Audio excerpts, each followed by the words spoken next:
Brothers and sisters, we're at a very solemn point in our program, and it is now my privilege and honor to assist all of us in helping to pay tribute to the memory of our fellow brothers and sisters who were lost on 9/11 by presenting an award that memorializes the legacy of Deputy Chief Ray Downey, one of the greatest fire service leaders of all time.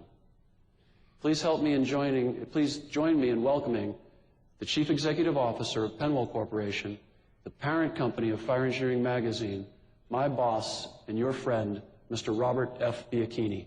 Appreciate it. Thank you, boss. Thank you.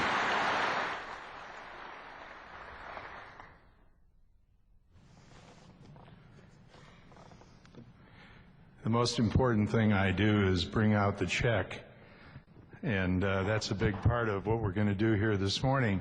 Good morning, ladies and gentlemen. We at Penwell, and I myself as the CEO, were honored to be here with you again this morning, celebrating the legacy of Chief Ray Downey and his participating in the 79th Annual Fire Department Instructors Conference. This year marks the 11th anniversary of fire engineering's direction of the FDIC conference. On behalf of all of us at Penwell and Fire Engineering, we welcome all of you to FDIC 207. As the CEO of Penwell, I must tell you that I'm very, very proud each year to be here, to be able to support and direct the most meaningful fire training and educational event in the entire world. To deliver this world-class program, we have many great partners. I would love to speak to you on all of them. Last night I addressed the hot session members who are essential to making this the greatest fire training show in the world. I'd like to acknowledge them, but please accept my deepest appreciation to all of those whose selfless efforts make this great conference possible. Further, I would like to extend a special thank you to all of you firefighters here today, not only for your participation during this special week, but also for your dedication to your duties throughout the entire year. This morning, I am again deeply honored to participate in the presentation of the Ray Downey Courage and Valor Award. I knew Chief Downey, and he was an extraordinary man who throughout his life personified fire service, courage, and valor. Chief Downey's life was far richer and more exciting than most, and yet to all who knew him, he was indeed a humble man. Like every one of you, he often repeated during his illustrious career that he was just, in quotes, doing his job. Firefighting was a job that Chief Downey took as seriously as his earlier commitment to the United States Marine Corps. It is that same spirit of dedication to duty that this award bearing his name represents. The Courage and Valor Foundation mission is to help honor an individual firefighter whose actions rose to extraordinary heights. The Courage and Valor Foundation and this perpetual endowment will assist the American Fire Service in continuing to recognize Chief Downey and those whose actions mirror his. This morning, we gather to honor another true American hero, Lieutenant Howie Carpluk, whose final act of selfless bravery demands we recognize him, his life, his values, and his memory. The Courage and Valor Foundation wishes to extend its appreciation to the National Fallen Firefighters Foundation and the National Fire Academy Alumni Association, whose members can continue to assist us in the presentation and the choices on the Ray Downey Courage and Valor Award selection process. Now, please join me in welcoming FDNY Battalion Chief Joe Downey, one of Ray's sons, in this presentation of the 207 Ray Downey Courage and Valor Award.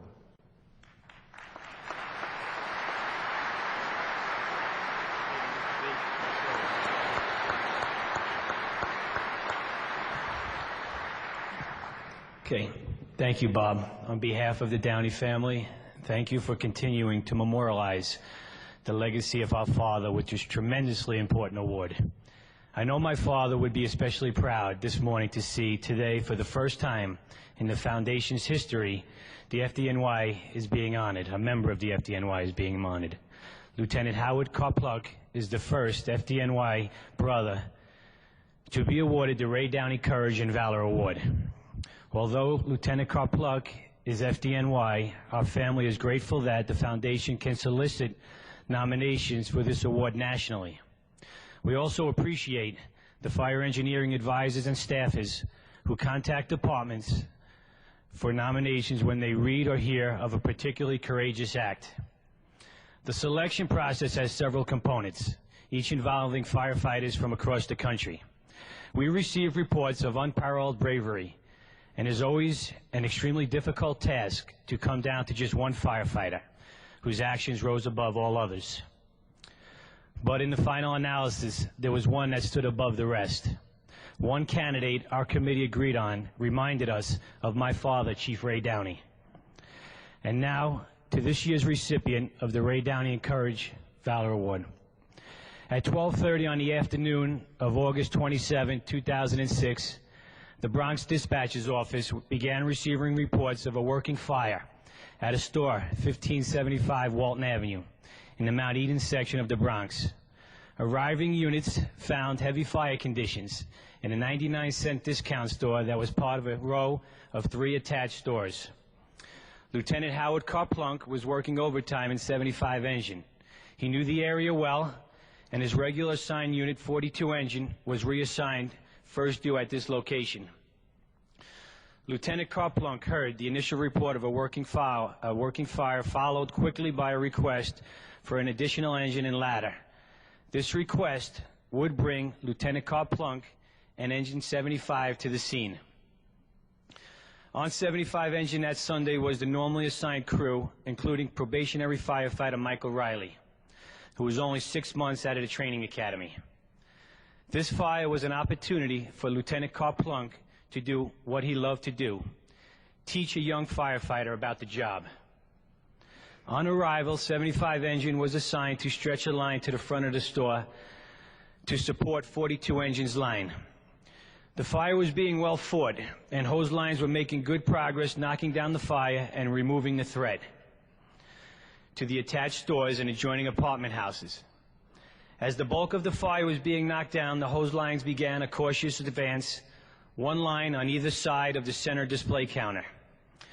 Ladder companies advanced alongside the engine companies, checking for the presence of fire overhead in the cock loft, which the hose lines knocked down before proceeding.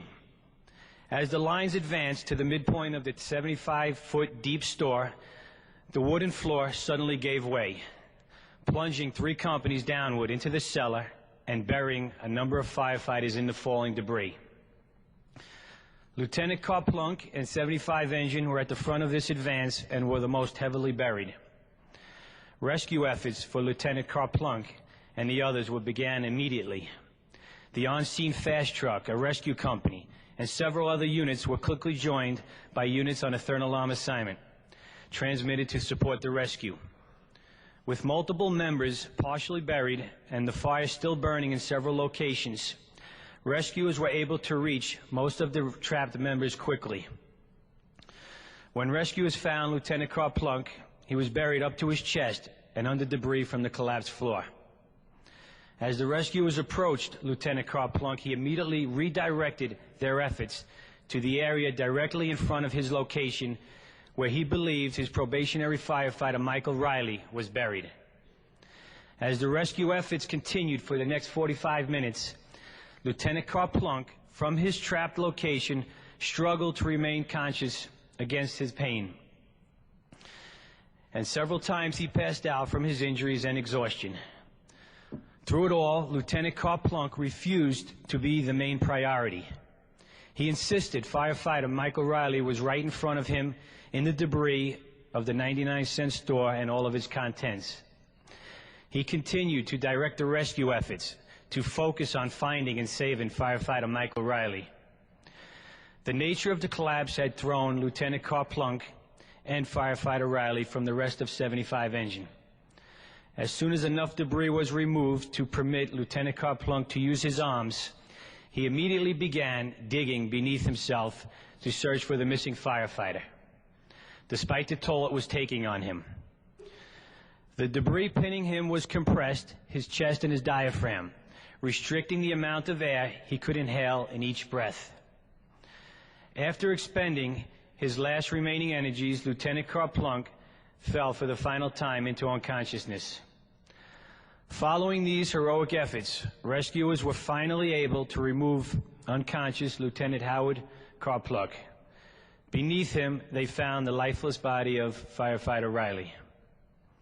FDNY paramedics immediately began resuscitation efforts on the firefighters, who both tragically succumbed to their injuries.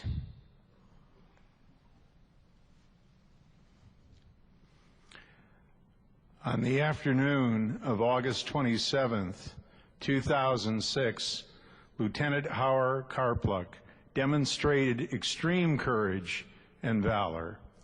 His unfaltering focus and commitment to saving probationary firefighter Michael Riley, despite he himself being seriously injured and trapped up to his chest in debris, humbles all of us. However, Lieutenant Carpluk's insistence that all the efforts of his rescuers remained on locating and saving his probationary firefighter before removing him from the debris was not, to those who knew Lieutenant Carpluk, unexpected. Lieutenant Howie Carpluk was a 20-year member of the Fire Department of New York. He had proven his leadership and bravery many times before. Lieutenant Howie Carpluk was highly respected, admired, and deeply loved by those with whom he served.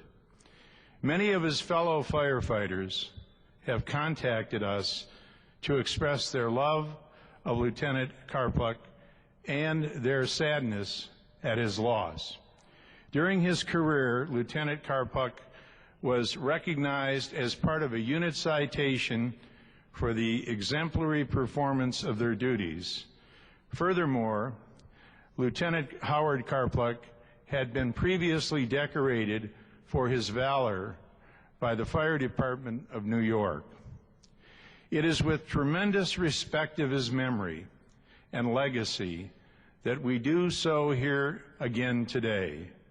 For his extraordinary courage and valor, we are honored to present his wife, Mrs. Deborah Carpluk, and her two children and her sister, Christina Carpluk, and the family with the 207 Ray Downey Courage and Valor Award, along with a $25,000 check from the Fire Engineering Courage and Valor Foundation.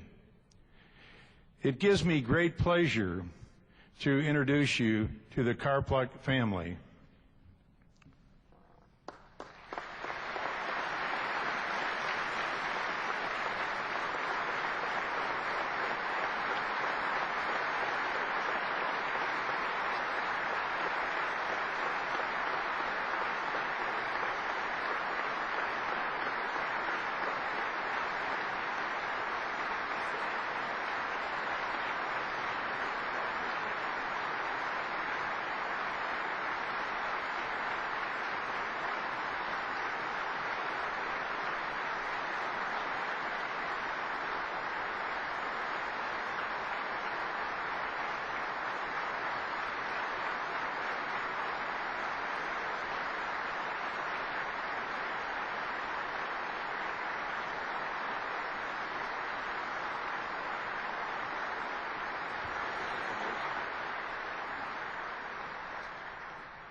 Wow. Just a little nervous, sorry. First, I just want to say what an amazing ceremony. Thank you very much. I think, I know if my brother was here today, he would be quite humbled, as we've heard other firemen probably would have as well, to receive such an honor. Just like all firemen, I think my brother probably would have just said, you know, he was just doing his job.